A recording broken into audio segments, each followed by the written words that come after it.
చదువుతూనే బంగారు భవిష్యత్తు కలుగుతుందని జగిత్యాల జిల్లా ఎస్పీ అశోక్ కుమార్ విద్యార్థులకు సూచించారు. విద్యార్థులు కడుపు నిండా తినాలన్న ఉద్దేశంతో రాష్ట్ర ప్రభుత్వం వసతి గృహాలలో డైట్ మెనూలో మార్పులు తీసుకువచ్చిందన్నారు. విద్యార్థుల భవిష్యత్తును దృష్టిలో పెట్టుకుని ప్రభుత్వం నూతన డైట్ మెనూను విడుదల చేసిందని చెప్పారు. అంతకుముందు మైనారిటీ రెసిడెన్షియల్ స్కూళ్లలోని వంటగదిని, తరగతి గదులను అధికారులు పరిశీలించారు. వసతి గృహంలోని సౌకర్యాల గురించి విద్యార్థులను అడిగి తెలుసుకున్నారు.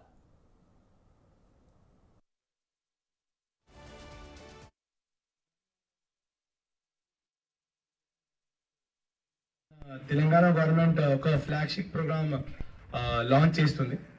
సో ఈ ఫ్లాగ్షిప్ ప్రోగ్రామ్ పేరు యూనిఫామ్ డైట్ ప్లాన్ ఉంది.